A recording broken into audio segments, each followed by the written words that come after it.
Lateral ligament assessment.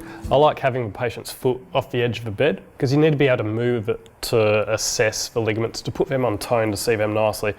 So to assess for lateral ligaments, you need the foot in a little bit of an inverted and plantar flex position to put those ligaments on tone. So we're going to come around the front and have a look at our ATFL.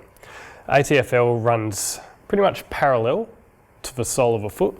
So if we just grab our fibular head and runs parallel to the sole of the foot, we see our ATFL here, and we see it in pretty reasonable view already because we've put the foot in a nice position.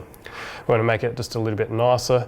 We can invert the foot a little bit and add a bit more plantar flexion. We can see the fibular end and the talar end of the ATFL in through here.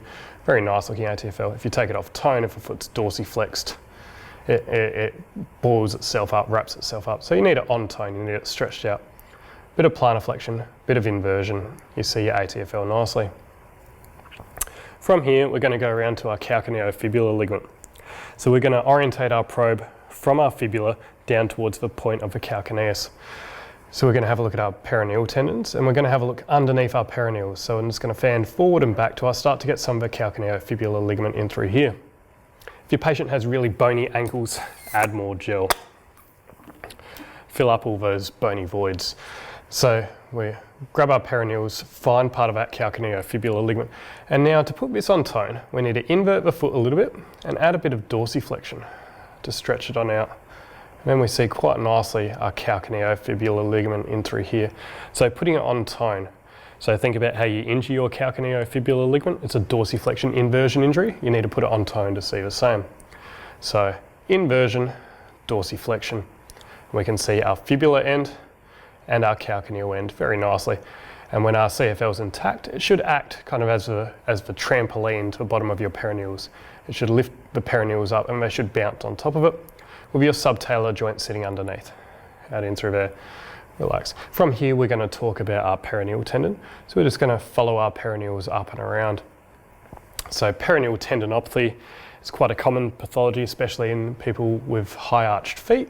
But we can follow our peroneals down. We have our peroneus longus sitting on top and B brevis bone sitting underneath. So brevis with its low-lying muscle belly.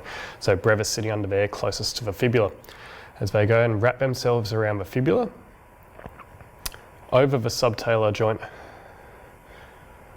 down towards the peroneal tubercle before they go their own separate way, with longus wrapping underneath the foot and brevis going down towards the base of the fifth. So we have our peroneals. Peroneal tendinopathy assessment usually happens around the malleolus or around the peroneal tubercle. And we also have our peroneal retinaculum around the fibula that holds it in place.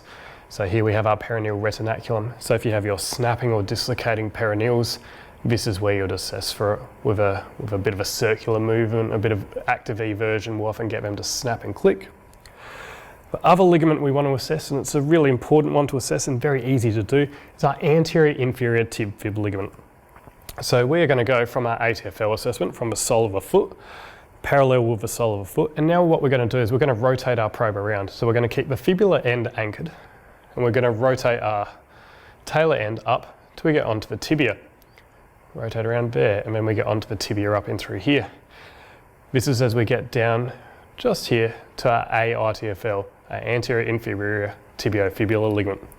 That's one way to go about it. The other way to go about locating it is just grab your probe in short axis from the distal part of the thigh, distal part of the shin. Find your fibula, find your talus. Start again. Find your fibula, find your tibia, and come down, drift down inferiorly till you get just to the very end here of your tibia, and rotate your probe up and around to elongate on that bit of collagen, which is your anterior inferior tib fib ligament. And you see your probe sits up quite high with the orientation of those fibres. To stress this ligament and see it a little bit nicer, we add a little bit of dorsiflexion. So if we dorsiflex the foot, it forces the talus down in through here, forces the talus up, and it forces the tibia and the fibula to separate away from each other. So up here is a nice assessment of our anterior inferior tibiofibular ligament for your high ankle sprain assessment.